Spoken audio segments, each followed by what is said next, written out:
Hey there, folks. Back again here with another video.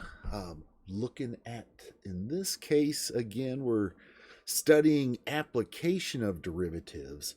And where we're going to continue, folks, is we're going to go and begin looking at using the derivative to increase our precision in functional analysis.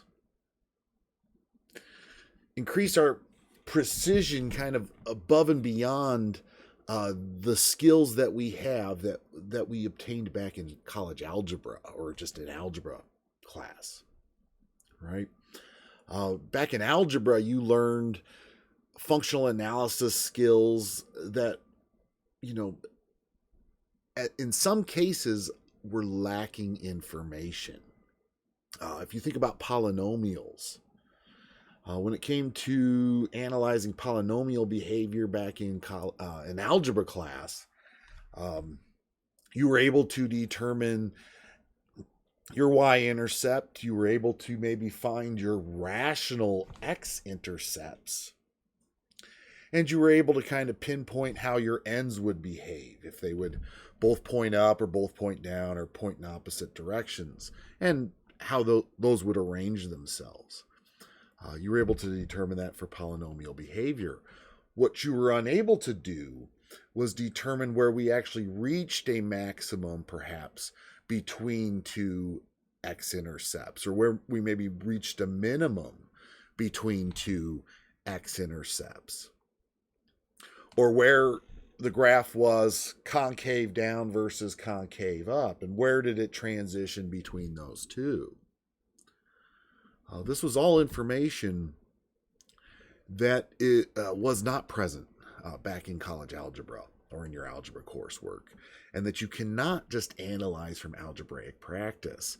What you do have to look at is the calculus, and that is where we're heading, folks. Is we're going to start looking at developing calculus techniques to take that analysis just a little bit further, to take that analysis into the direction where we're actually using the slope of the tangent line in our analysis. Let me bring this up.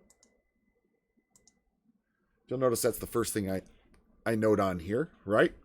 The derivative of y equals f of x can be used to kind of develop our skills beyond that of algebra when it comes to functional analysis, right? What we can use is the slope of the tangent line. The slope of the tangent line has a lot of useful information to us. Right. What it will help us determine is critical points, inflection points, extreme values, and what we think of as intervals of increasing and decreasing, and intervals of concave behavior. Right. And all of this is an analysis of the derivative for our function, the slope of the tangent line. And it all begins with an analysis of critical points. Right? When we consider performing any of this analysis, typically it all begins with determining a set of critical points for our function. So we begin this section, this topic, with critical points. Let's talk a little bit about critical points in this video. It should hopefully be pretty quick here. To begin with, what is a critical point for a function? Well, the critical points for a function y equals f of x, right, occur at values of x for our function where the first derivative of the function does not exist, or that first derivative is equal to 0. That defines our critical points.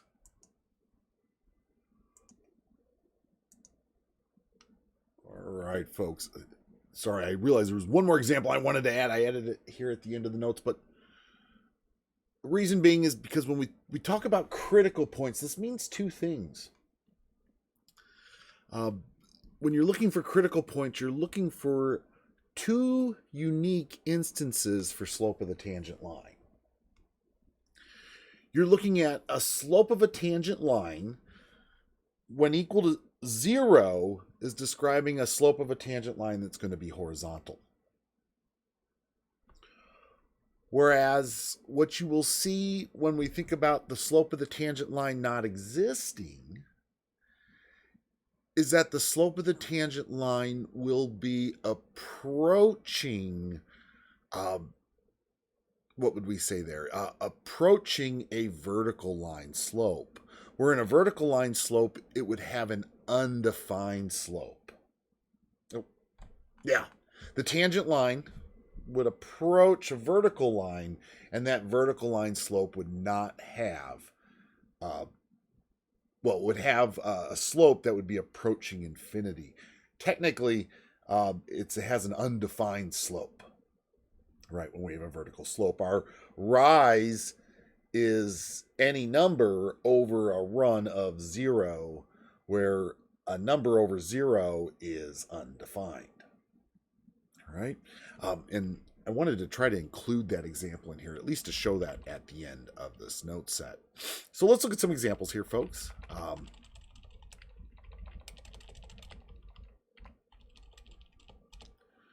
As we had noted, the critical points, first of all, on the graph of f illustrate locations where the slope of the tangent line is either a horizontal tangent line or is what we say is undefined, right? Indicating a tangent line approaching a vertical orientation.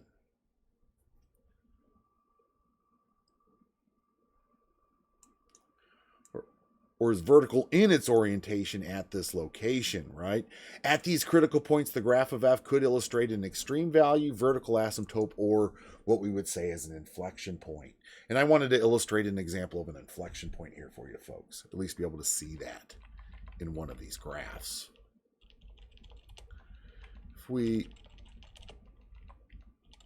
look at our first example, we might just consider the polynomial f of x equals x cubed minus 3x squared minus 24x plus 7. Here's our polynomial function. As we had noted, we were lacking information, right, in a functional analysis that involved the behavior of that function at its extreme values, at its maximums and its minimums. And where were those locations? Right? Well, we can analyze the first derivative to find those locations. What we have to do to begin with, though, is find the critical points of that function to determine if any of those locations are potential extreme values. Well, they become potential extreme values, and then we're going to learn how to test those for extreme behavior later on in our note sets here. All right. Now, if we note, f prime of x is given by this quadratic. It's a quick derivative of this polynomial, term by term, 3x squared minus 6x minus 24 plus nothing. All right, gives us 3x squared minus 6x minus 24 for the derivative, which I did set up to conveniently factor. This does conveniently factor into 3 times the quantity x minus 4 times x plus 2 in value. Right? Now, what we will notice is that this does exist everywhere. Right? There is no limitation on f prime of x's existence. What causes existence issues is typically rational behavior. Any value in the denominator of a rational has to be not equal to 0. We also see some existence issues with radicals that are even. Their values under the radicals always have to be greater than or equal to 0. But they lead more or less to intervals of discontinuity and critical point behavior potentially at an endpoint of the domain interval. For polynomials, though, we don't have either of those domain concerns. They exist everywhere, and we know that's also true for quadratics. Quadratics are themselves polynomials, so they exist everywhere. The only thing we're concerned with is where does this equal 0? Well, to figure out where this equals 0, remember we do set it equal to 0, folks. And any product of factors that equals 0 says each of those individual factors in that product must equal 0. So x minus 4 must equal 0. And x plus 2 must equal 0. 3 can't equal 0. That'd be contradictory. But x minus 4 and x plus 2 could both equal 0, which means, again, x equal to 4 would be a 0 of the derivative function, and negative 2 would be a 0 of the derivative function. They would be locations where that first derivative would be equal to 0. And we do find that our critical points are at 4 and negative 2. Right? And I do take note of that. Right? First derivative here exists for all values of x, and it equals 0 when those two factors, x minus 2 or x plus 2, equals 0. Implying that occurs when x equals 4 or x equals negative 2. Being linear factors, you can just set them equal to 0 and solve for x. Add 4 for the first, subtract 2 in the second. And you will find these as critical points. And we do see this in the graph. Let's note what's happening at these critical points in the graph. What we actually see are extreme values at these two critical points in the graph of a polynomial. At the critical point in negative 2, we have the extreme value up here close to 40. And at the critical point of 4, we have this extreme value that's down here. This is probably close to negative 80 in value. At these two critical points, negative 2 and 4, right, we can see these two critical points on our graph here at negative 2, 4. In order to determine the actual critical values, we would substitute those into our function, right? We might note, we might say here, how can I get there? Period. We'll say note. Well, in the graph, f of negative 2 is a local minimum value. If we consider the entire domain from negative to positive infinity, and f at, sorry, and I have that backwards, don't I? F of negative 2 is a local maximum value.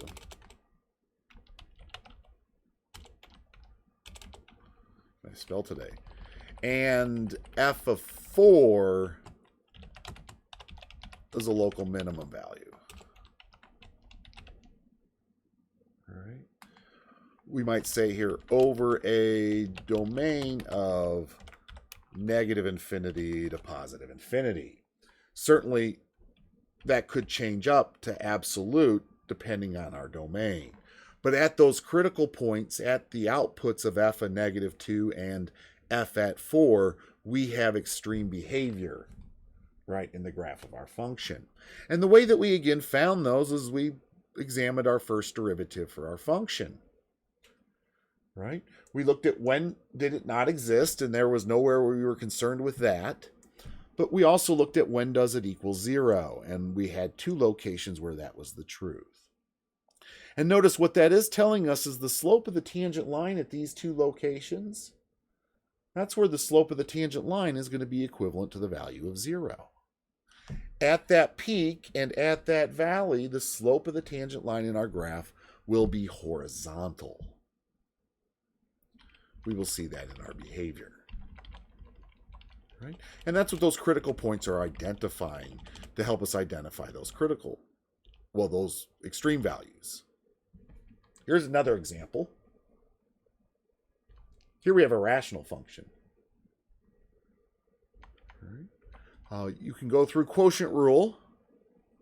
If you produce quotient rule, use a little quotient rule on this function, it will produce f prime of x equal to this statement here. We'll say here, where from, let's point out we're using quotient rule.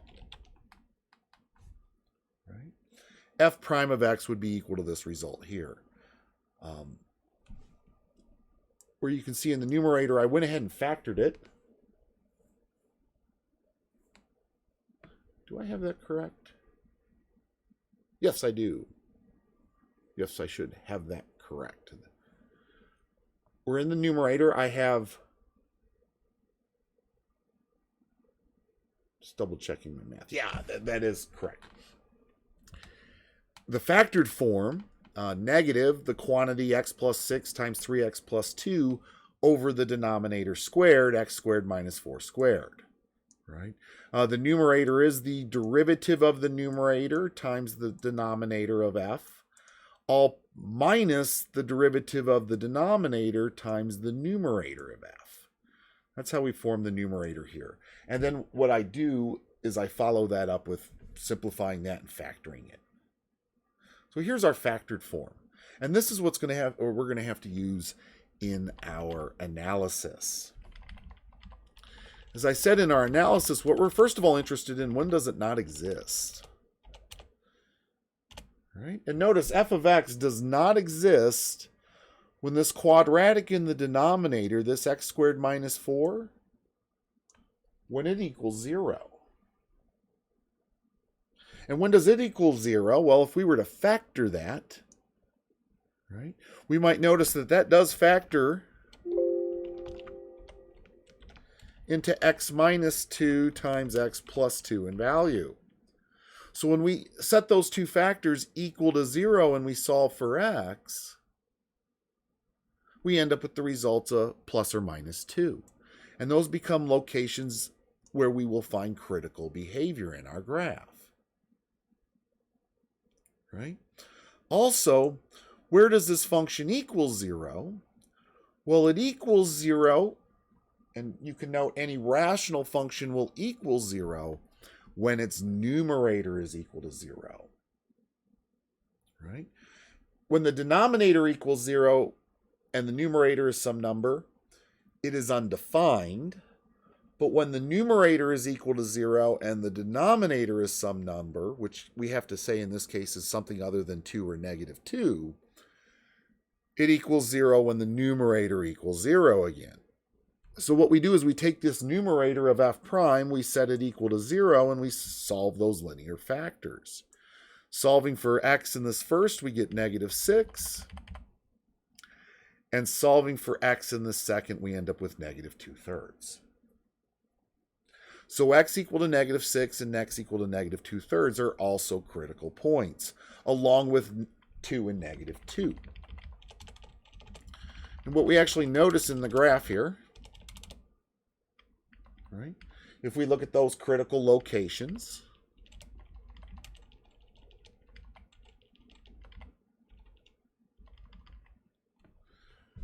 right, at the location of negative 6, starting way down here, there is actually a local minimum value. The graph actually bottoms out there and it's so gradual at this scale that it's really hard to see, but that is a local minimum value where the graph comes down on either side and is just barely bottoming out at that value. Right? Somewhere right around the value of 1. We have a local minimum at the value of x equal to negative 6. To the left of what we see here is a vertical asymptote in our graph, right? At that second critical point at negative 2. Right? At negative 2 in our graph is the location of a vertical asymptote. If we move over to negative 2/3, negative 2/3 highlights this. This would be a local extreme value, a local maximum here at negative 2/3. It's just a little over, or well, a little under negative 1 in value. Right? It's a little beyond negative 1 towards negative infinity in value down here. You can see that. That is a local maximum value occurring at x equal to negative 2/3. And then lastly, at x equal to 2, at x equal to 2, we have a vertical asymptote in the graph of this function.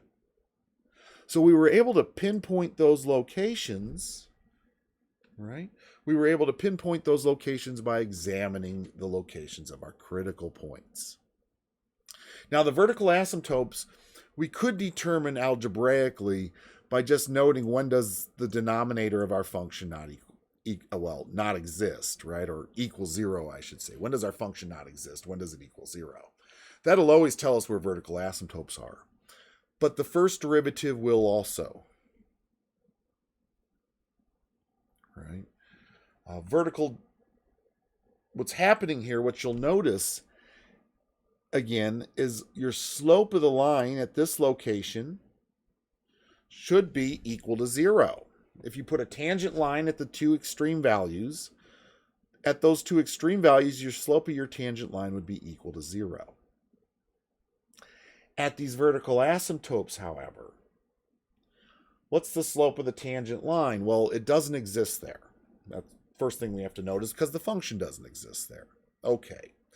So what's its behavior as it's approaching those locations? Like if I'm at this low point and I start heading to the right towards this vertical asymptote and I start heading up it towards negative infinity, what's the slope of the tangent line? It's going to start at 0, and you can see right about here it's going to be about +1, and then it's going to grow beyond +1 pretty quickly, heading off towards what would almost be what would be the slope of that vertical asymptote, which would be an undefined slope. It would approach the slope of a vertical line. That would happen also here on the right side of that asymptote, right?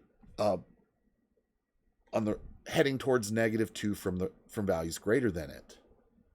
And true also on the vertical asymptote found at x equal to 2. Right? Again, the slope of the tangent line for our function can be used to determine where the slopes of our lines tangent to our curves are either horizontal, which is where we're going to see these extreme locations, maxes or minimums, or are vertical or approaching vertical in value, which is where we see vertical asymptotes, or what we see in the next example. Let me bring this example into play. That scrolled a little fast. Let's bring this up. This is the example I cut in there real quick and put in. It's the cube root function. This is an interesting example when we look at its critical points. It's a pretty fundamental function. When you find its derivative, you do get 1/3, or maybe I should say 1/3 times the cube root of x squared. Right? It is 1/3 x to the -2/3 power, which can be rewritten as this statement here. Which, when we perform an analysis on this derivative, first of all, we might notice is its numerator can never equal 0. It's always forced to be 1.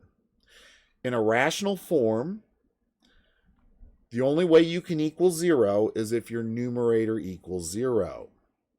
And this can never equal 0. There is no value of x in our domain that will cause our numerator of f prime to equal 0. And the domain of f is from negative to positive infinity. Right? So we have no critical points in this graph for, say, where the slope of the line tangent to our curve would be horizontal. We do, however, notice we are undefined when this x in the denominator here equals the value of 0. If that value of x in the denominator equals the value of 0, we do have the case for what we would have as an undefined slope to our tangent line. And what would be happening in our graph at that location? Well, again, I notice there are no values of x where f prime of x equals 0, so there's no horizontal tangent lines. But at x equal to 0, there does exist a critical point in the graph because f of prime of x does not exist at that value of x. And what we actually observe in the graph at that location right here is what's known as an inflection point. There's an inflection point at that value of 0. What is an inflection point? An inflection point is a location in our graph where the graph changes from concave up, right, caving upward, to caving downward, or vice versa. And this here, this portion to the right, okay, let me get my orientation right here. This portion to the left of 0 on the number line below the x-axis here, this portion right down here, this portion of the graph is curving upward, we say. It's concave up. This portion of the graph to the right, of the y-axis above the x-axis is what we say is concave down. And where this graph transitions from this concave up to concave down behavior is at the origin, is at this location where x equals 0. Where the slope goes, just at the moment it reaches that location, it just goes vertical for just that moment and then returns to being a positive slope. If you notice, the slope is always positive. This is consistently increasing.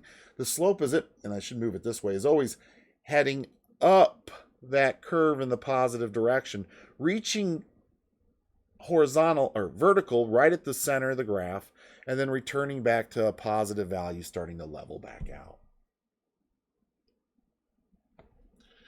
At the moment it reaches that vertical location is where we change our concavity. What we should point out, a location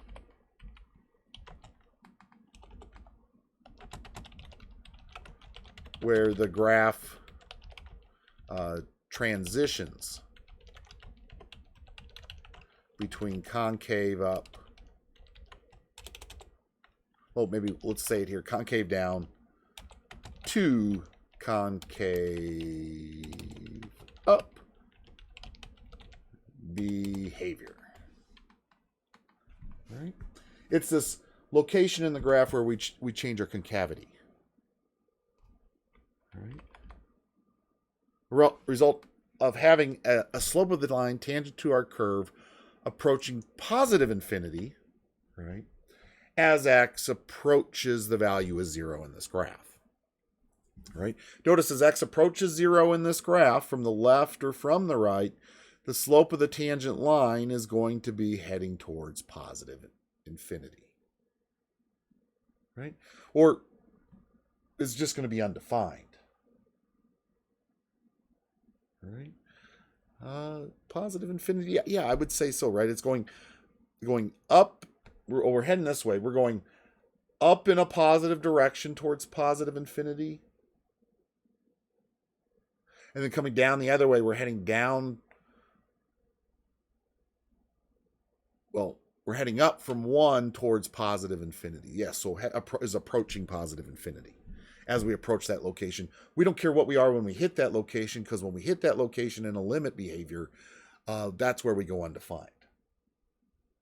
All right. So here is our analysis of critical points, folks. All right. We are interested in when the first derivative of a function does not exist, as we saw here in the cube root function, and in this rational function, or where it equals 0, where we saw that happen in this rational function and up here in this polynomial function. At those locations, we do have critical behaviors. We do have these locations where the graph could illustrate an extreme value, an asymptote, or what we call an inflection point. A point between concave up and concave down behavior. This is all the beginnings, folks, of taking our functional analysis from college algebra just a little further. To be able to go into these, what we might think of as more complex situations of functional behavior, polynomial and rational functions, and even radical. Now we can see radical functions, and we can add concavity to our analysis, and we can take this over into our trigonometric functions, and we can look at our exponential and logarithmic functions in this manner, all to further our analysis of their behavior, to be able to start to pinpoint locations of extreme behavior and locations of inflection.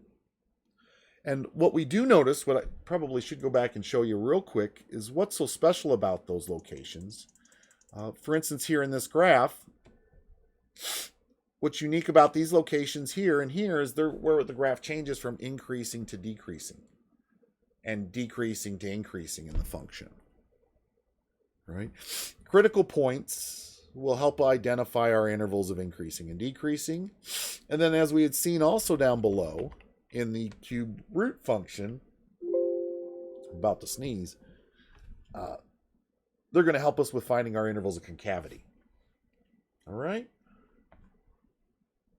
So, before I sneeze, I'm going to send this video. I'm holding it back as hard as I can here right now from sneezing. So I will stop there, folks, and I will continue this in the next video where we will get into looking at intervals of increasing and decreasing behavior. That is where we are heading. Managed to fend it off here, folks. So I will see you in that next video, and we will continue our analysis.